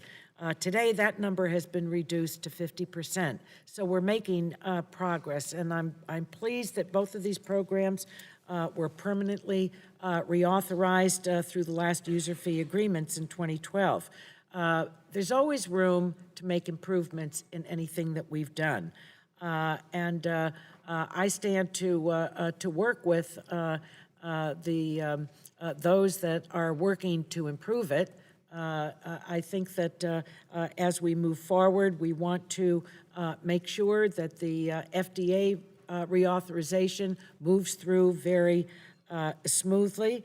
And I also understand that conversations about reforms are ongoing, and we're not ready for this subcommittee's markup, but I think that the user fee agreements, present an opportunity. So to Mr. Butterfield and to others, I stand ready to work with you, and I want to encourage all the stakeholders to do what's best to improve the quality and the quantity of life-saving pharmaceutical therapies that are available to children. And my commitment is there, and I think both of the laws are speak for themselves in terms of having accomplished that. So I look forward to working with members of the committee, the staff, certainly the Senate on this issue, and I yield back.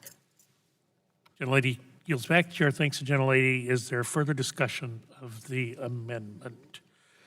If there is no further discussion, the vote occurs on the amendment. All those in favor shall signify by saying aye. Aye. All those opposed, nay. The ayes have it, and the amendment is agreed to. Are there further amendments to the bill? For what purpose does the gentleman from Oregon seek recognition? I have an amendment at the desk, Mr. Chairman. Clerk will report the amendment. Amendment to H.R. 2430, offered by Mr. Schrader of Oregon. Without objection, the reading of the amendment is dispensed with, and the gentleman is recognized for 5 minutes in support of the amendment. Thank you very much, Mr. Chairman. Last year, a constituent of mine named Susan contacted my office in dismay. Cyprine, a drug she took for a rare disease, had risen in price from $600 a month to $22,000 a month over a very short period of time. Drug wasn't innovative, it wasn't new. In fact, it was off patent. It had first been approved by the FDA in 1985.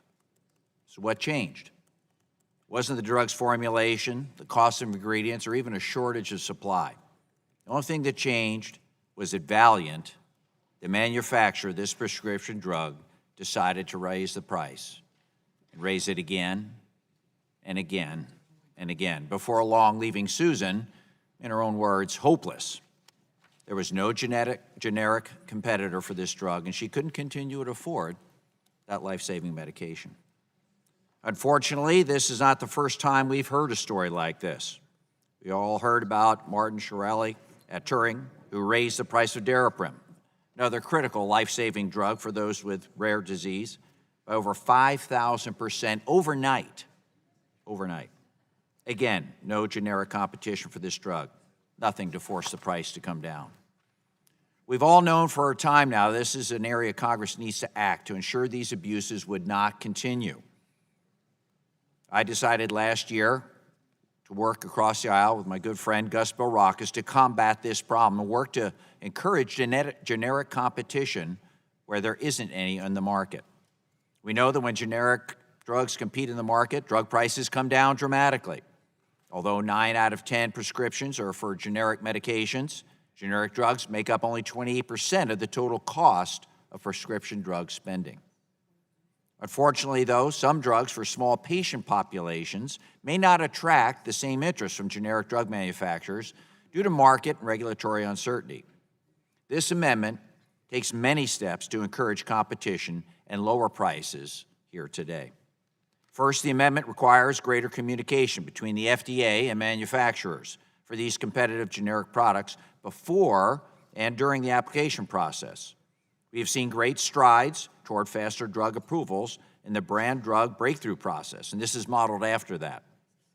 The base bill also puts the application on the accelerated review process timeline, bringing it to market quicker and cutting into any anticipated exorbitant profit margins unscrupulous actors plan to reap and discouraging bad actors' behavior in the first place.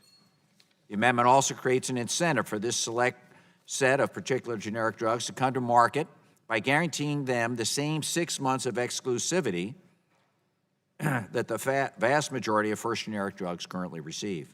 Under current law, generic drugs challenging a patented drug, they get this treatment. This would extend that treatment for new generic drugs competing with off-patent brand drugs where there is no competition.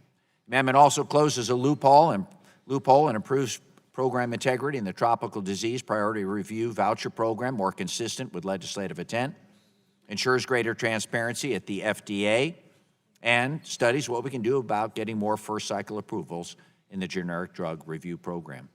There's no doubt there's a lot more we can do to reduce drug prices going forward, and we've heard that here today. But this amendment takes great steps toward quickly bringing more generic competition to the market, which can bring prices down dramatically.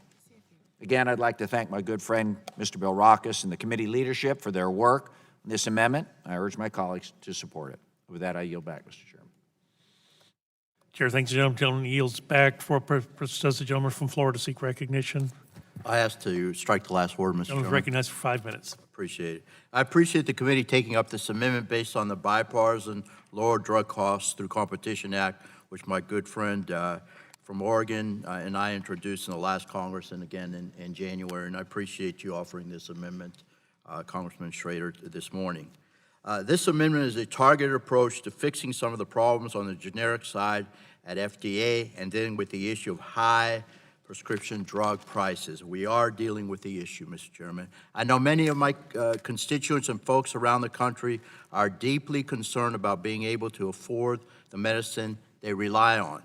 This amendment would directly address situations like Turing Pharmaceuticals hiking the price of an HIV drug from $13.50 to $750 overnight. That's unacceptable. Or when Mylan raised the cost of the EpiPen by more than 400%.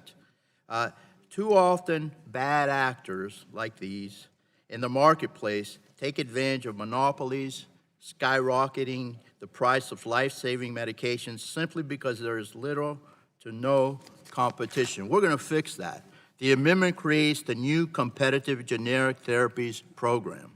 This will provide drug sponsors better feedback before submitting an application and helps address the one major problem in FDA, which is their 9% first cycle review. Think about that. Only 9% of generic drug applications are approved on the first submission. If it takes 3 tries to get approved, 5 whole years could have gone by. That's 5 years of patients not getting a lower cost generic drug. The amendment also creates an exclusivity incentive for drug companies to develop a generic drug where there are no generic drugs available. This will help encourage competition and drive down costs. There are no shortage of potential for increased competition, Mr. Chairman. Americans continue to feel the pressure of rising drug costs, and we are addressing that issue with this amendment. We need to take thoughtful action to solve this issue affecting so many millions. I know everyone agrees with that. leveraging the power of the free market and incentivizing competition among drug makers will drive down costs. I'm glad that the committee will take this amendment up and look forward to its adoption. I yield back. Thank you. Will the gentleman yield? Yes, I will. Absolutely. I thank the gentleman for yielding. I'll just say generic drugs are an American success story and have saved probably $1.5 trillion for American consumers over the last 10 years. I want to thank Representative Schrader and Bilirakis for their leadership, for working so hard to advance this legislation, and I urge my colleagues to support. I yield back to the gentleman from Florida, who then yields back the balance of time. Chair thanks the gentleman. Further discussion on the amendment. Gentleman yield? The gentleman would be happy to yield. Okay, because I don't want my own 5 minutes on this. I want to thank both Congressman Bilirakis and Congressman Schrader for working with us on the bill, and I think it's a success, and just appreciate this is how we're supposed to do legislation. And I'll yield back. Thank you. And the gentleman from Florida yields back. The chair thanks the gentleman. Further discussion on the amendment. If there's, for what purpose the gentleman from California seek recognition? Seek recognition and strike the last word. Gentleman's recognized for 5 minutes. I'd like to thank my colleagues Schrader and Bilirakis for for working on this issue. It's incredibly important. And at the same time, I'd like to thank the chairman and say how much I appreciate the bipartisan work that's going on this amendment and the bill that we're hearing today. But in addition to that, I'd like to bring up something that hopefully will be taken up soon, and that's and I want to first thank the outreach that Representatives Peters and Costello have done to provide me and my office with informing us on the issue of their third-party servicing bill, which is H.R. 2118, the Medical Devices Servicing and Accountability Act, which takes modest steps to ensure that the FDA has some insight into the servicing work on sensitive medical imaging equipment like MRIs, CTs, and radiation therapy equipment done by third-party servicers. As the FDA works to address third-party servicing, it's imperative that all party servicing medical devices are at a minimum registered with the FDA. The Costello-Peters bill is a practical solution that will protect patients who not only rely on the safety of medical devices, but also on their effectiveness and their reliability. I look forward to continuing to work with Congress members Costello and Peters and the committee as conversations continue so that this important issue can be added to the package of full committee at the full committee markup. And once again, thank you, Mr. Chairman, for the opportunity for us to take up these bills today. Gentleman yield. Sure. Thank the gentleman for yielding. Just want to be efficient here with the use of time. I want to also thank the authors of the amendment, Mr. Schrader and Bilirakis. Obviously, this is one of a number of things that we can do to try to address drug pricing in the United States. There are many things that I think we would like to have discussed in a full hearing on the issue. If you look at the polls out there, for many Americans, the number one concern they have is the high price of prescription drugs, drugs generally, and I think they're looking for solutions. There's concern about price gouging. I think that's a fair area of inquiry for our committee, and we ought to look into that. They're concerned about overall transparency when it comes to drug pricing in the industry. There's a lot of different players out there. It's hard sometimes to kind of follow the ball on drug pricing. We need to have some rigorous inquiry into that so we can translate the concerns that we're hearing when we're in our districts. Many of us have pushed for a long time to give the Medicare program the authority to negotiate on drug pricing with the pharmaceutical industry. We're barred from doing that. That means in the so-called free market capitalist society in which we operate, the 40 million Medicare beneficiaries are not allowed to go into the marketplace and get the best price by negotiating directly with the pharmaceutical industry. That needs discussion as well. So there are a lot of different things we can do to address the concern Americans have about high drug prices, and this amendment is one of those. But it invites us to think about all the other areas that we could be exploring that could help everyday Americans with the cost of something that for many of them is life-saving. It's the difference between having a decent quality of life and feeling under a tremendous pressure and burden. So I hope our committee will find its way that on a bipartisan basis we can arrive at the kind of inquiry into this that the public deserves. And with that, I'll yield back. Thank you, Mr. Sarbanes. On that note, with the few seconds I have with my time, I'd like to thank you for bringing that up. And we heard a lot about drug pricing, and perhaps that's one of the top issues that every American has on their mind, not only during the 2016 election cycle, but on their minds every single day, whether they have a child that they're caring for or a senior in their family that can't afford to keep up with the pricing of drugs that we have in America. So hopefully, Mr. Chairman, we can have a robust hearing on that issue in and of itself sooner than later. And I would venture to predict that there's probably not a member on this dais on both sides of the aisle that wouldn't welcome that opportunity. So with that, hopefully we can have that hearing soon. I yield back. Chair thanks the gentleman. Gentleman yields back. Further discussion on the amendment. For what purposes, the gentlelady from Illinois seek recognition? I move to strike the last word. Gentlelady is recognized for 5 minutes. I want to take this opportunity to expand on the comments I made in my opening statement and also to follow up on some of the things that my colleagues have said. It really is truly astonishing that the American public continues to call for action to lower drug prices, and yet this committee has not held a single hearing on drug prices. We didn't hold a hearing when Mylan raised the price of EpiPen from by 460%. That hearing happened in the House Oversight and Government Reform Committee. We didn't hold a hearing when Martin Shkreli raised the price of a life-saving drug that had been on the market for decades by 5,000%.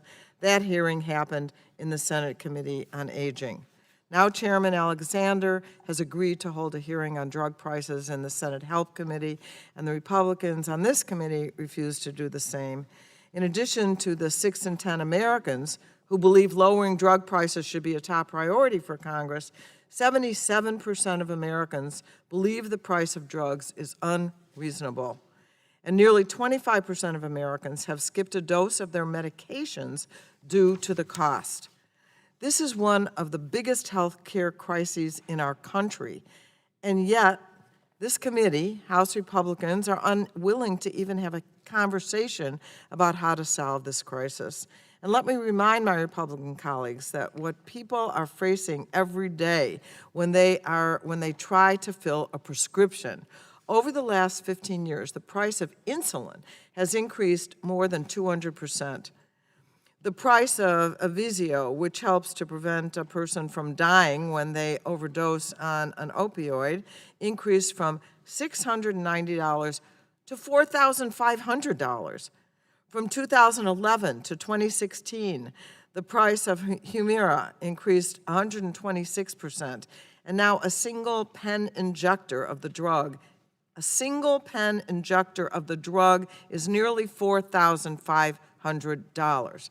Most concerning, price increases account for 100% of the pharmaceutical industry's $8.7 billion growth in earnings in 2016.